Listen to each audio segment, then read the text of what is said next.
Sanibonani, welcome back to enye video. Ngiyabonga kakhulu Tungene. Thank you very much for uthando ne-support. Ngiyabonga kakhulu.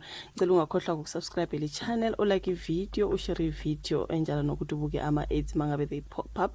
Ngiyabonga kakhulu. Thank you very much for your love. Now you guys nothanda sikhulumeni ngodaba lukaTebogo Thobejane olusematheni kuyimanje. uTebogo Thobejane useyewaveza ukuthi kungani ke i-ex-boyfriend yakhe uVusi Matlala ebezama ukumbulala njengoba sazi ukuthi lo bhuti okuthi uVusi Matlala waboshwa eboshelwa ke the attempted murder of ex-girlfriend yakhe onguTebogo Thobejane nonkosikazi wakhe.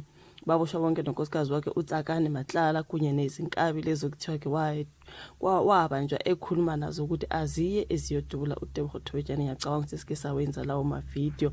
So manje kule video sokhuluma ke ngodaba ke lana olukuSunday World noma ke sizolufunda ngesingisi ngoba lubhalwe ngesingisi. uTebogo echaza eveza ukuthi kungani laba babili uVusi Matlala noTsakane Matlala bebezama nje ukumbulala. Kusho ukuthi kuzwakala ngathi kukhona izinto ayezenza esanoVusi Muzi Matlala ngoba siyazi ex-girlfriend nguyena wayizwana noVusi Matlala before uTsakane. Uveza ukuthi uTebogo noTsakane bebengama friends, bengama business associates. uTebogo wase introduce uTsakane Matlala kuVusi esasenguTsakane Ntontoni wa-introduce kuVusi i-boyfriend yakhe. Base beqala kuntshontshana ke uVusi noTsakane kwaba yilapho ke kuhlukana khona ke uTebogo noVusi kungena ke uTsakane kwasho ukuthi ke after lokho bayashada. kuTebogo ezinye izindaba uthi uTebogo Thobejane ezinye izindaba uzithola ke kubaba weingane kaTsakane Matlala. Sizozwalana ke njengoba kubhaliwe ukuthi actress Tebogo Thobejane has provided a detailed witness statement implicating incarcerated businessman uVusi Matlala in the unaliving of Ubabita Deokaran and his lawyer friend who reported him to the SARS for tax force. So now so the former Muvhango thespian also suggested in the statement that uMatlala's wife uTsakane Matlala played a key role in a subsequent attempt on her life ukuzama kubulawa kwakhe. Uthi umngane wakhe lo ex-mngane uTsakane Matlala wadlala indima enkulu kakhulu ngoba ke kunye wayephushwa umona ngoba phela nguye wasusa uTebogo Thobejane kungena yena into ekanjalo. In ku statement sakhe kuthiwa ke signed under oath on February 18 uTebogo Thobejane claims ukuthi uMatlala, a flamboyant businessman, had previously discussed orchestrating violent acts with her.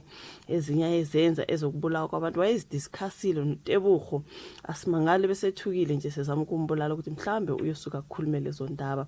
He had sent a hitman out and they missed and the person was a woman. So wayithumelele inkabi ke zaseziyaphazama ke zanga ewenza umsebenzi wafika lapha endlini engekho kahle. Kusho uTebogo uthena uTebogo she later connected this confession to the unaliving of Deokaran, a whistleblower associated with exposing corruption at Tembisa Hospital, after seeing Matlala and his business partner Umoget Maumela mentioned in the news reports.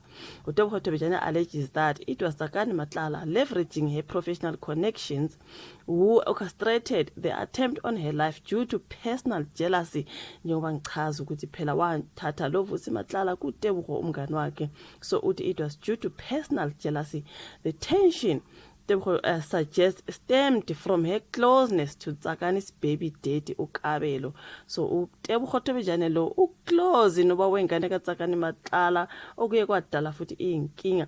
Uthi I suspect ukuthi Tsakane to be the person behind the shooting, and since she is the CEO of Cat Security, shooting le company kaVusi Matlala, she is the CEO there umkakhe, she might have access to hitmen. I suspect that Serge Kabonj and Natasha might be the people who might have been spotting me and were in communication with the hitman. Ngoba phela kuthiwa ke lapho bezodutshula koTebogo lapha nemotweni wayekade enalo Serge lona bathe besuka lapho ke benabo Serge bengena emotweni ke waseyadutshula kodwa lo Serge lo ungathi nguyena mthengisi allegedly. Tebogo Thobejane statement further alleges Matlala's involvement in the unaliving of his lawyer friend in 2020 following a fallout over SARS issues. She does not name this lawyer. He was very worried about the SARS issues, and he had told me that his lawyer friend had reported him to SARS. After a few days, I also learned that his friend had died. Regarding to Deokaran, Babita Deokaran claims she describes a road trip to Tembisa with Umatlala, during which on the way Uvusi Matlala stopped on the way whereby he got into Moken Maumela's car, Umganwake, and they sat in the car for a little while. After we drove to Tembisa at some tavern, where upon arrival Uvusi met with 3 African males unknown to her. Utimina, I remained in the car. We are continued to Hotevejane. After he met with the aforementioned African males, Uvusi called me inside the tavern and introduced me to these men.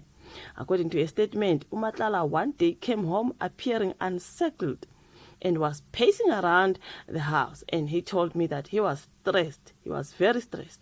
I remember him telling me that he had sent hitmen out and they missed, and the person was a woman. This is the Babita Deokaran. I did not respond to him. He then said to me that he was leaving and he was going to switch off his phone because he did not want people to trace him. The climate of fear uTebogo as would intensified as she confided her suspicions to uSerge. Lo Serge lona nguye wathi uTebogo mabedujula babe bonke before uTebogo ezodujula, and lo Serge le nguye one recording esizokhuluma ngayo. I talked about my suspicion with uSerge, okay? Telling him that I believe Vusi Matlala is behind the shooting of Babita Deokaran and aliving of his lawyer friend who reported him to SARS. And what I know is that every conversation you have with uSerge, he records every conversation. So if uSerge you record a wonke conversation, which means what a conversation, why are you Vusi Matlala? You know what I mean? I think Serge might have sold the recording to Vusi Matlala, which might have triggered him to think that I might have overheard his conversation with the 3 African males, La Babase Tembis and Morgan, and might have fueled him to want me to die. Now, Usande World also learned that she spent some time with Lo Serge Lona hours before she was shot after leaving a restaurant in Santini. Why no Serge? So uSerge mangabe nguye wadayisela uVusi Matlala i-recording kaTebogo emtshela go Babita Deokaran, and uTebogo ezodujulwa nje babe before ezodujulwa wayenabo Serge. uSerge nguye nobe ne-information where is Tebogo, Tebogo is living, Tebogo is what, you know what I mean. So tracing her connection to Matlala back to 2021, uTebogo recounts that I came to know that Vusi Matlala was married and he informed me that he was going through a divorce. So bezothandana noTebogo wayekade ezodivorce omunye unkosi ongasutsakani Matlala ngoba phela he's married to Tsakani Matlala after uTebogo ngoba uTebogo nguyena wamazisa kuTsakani basebeyajola, you know what I mean. She claims she introduced Matlala to Tsakani and then her business associate who went by surname Fernandez as a potential funder, and 3 first met along ngase Morningside shopping center. However, the relationships became entangled very quickly. Thobejane learned from Kabelo that Umatlala had cheated on her with uTsakani. So after he introduced Tsakani to Vusi, they started cheating together, cheating on uTebogo. So now, later on, after we broke up with Uvusi, I learned that the day Tsakani and Vusi met, this was the day they connected, and the day for our second meeting, they were already sleeping together. This I learned from Tsakani's baby daddy, Ukabelo. This revelation led to collapse of Tebogo Thobejane and Tsakani's business partnership. Tebogo Thobejane was shot on the 17th of October 2023, escalating tensions. I was with my friends at a signature restaurant, Morningside Mall, having some drinks. On this day, Serge insisted on joining us. The one with the recording insisted on joining. One of the friends is Natasha. Later at night, I saw that my funds were running low. I told my friends that we should leave. As we were driving on Bryanston Drive at the robots, I heard 3 gunshots, and the shots were coming from the right side of the car. So I was in a state of shock, and I remained seated without bending or moving forward. I saw my friend Japan leaning forward, screaming that she was hit.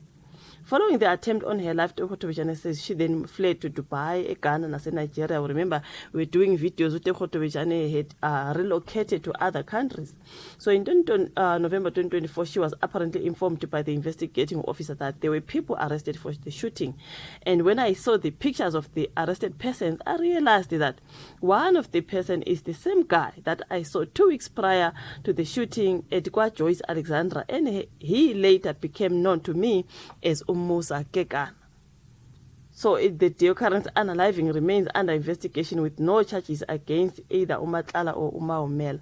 So Utebo is revealing ukuthi Vusi Matlala nguyena owabulala ubabitha Deokaran allegedly. I mean, it is here uyasho ukuthi wabuye endlini engahlalisekile angazi babehlala bonke pacing around ethi mina I have sent the hitmen and they have missed. I-boyfriend yakhe mayebekutshela ukuthi hey bengithuma abantu ukuthi abayobulala umuntu mina ngavele ngihambe ngakusasa. Yakwazi ukuthuma inkabi ziyobulala umuntu, you know what I mean. Nakho ke manje wayesesithuma ukuthi asizobulala yena ngoba usho ukuthi uSearch waphisana ngale recording kuvusa umuzi Matlala. uTebo Khotobejane etshela uSearch ukuthi ayibo uthi ubabitha Deokaran. That's when manje basebefuna ukumbulala. Uthi kodwa nalo Tsakani lona unesandla ngoba yena bevele eno jealousy. Ngoba phela wathatha indoda kuTebo which ingakho nje sibona Vusi Matlala and uTsakani bebonke lapha kwathiwa ke umfazi wakhe naye unesandla ekuzameni ukubulawa kaTebo Khotobejane. Ngakho girl eselethe information ethi benginale information ngoba bitha Deokaran nomngane oyilawyer nalokho kusho ukuthi uSearch sengimtshelile wadayisela uVusi Matlala leya recording. Obviously yonke into oyikhuluma noSearch uya record. Hayi kuningi kule ndawo guys, angazi iyona ke udaba lolu olungathi lisematheni luya trenda kuthiwa kuTebo sekukhulumile ukuthi kungani laba babili bezama ukumbulala. Isho vola ka comment section, ulike ivideo, subscribe, share bese siyabonana kwezayo. Bye.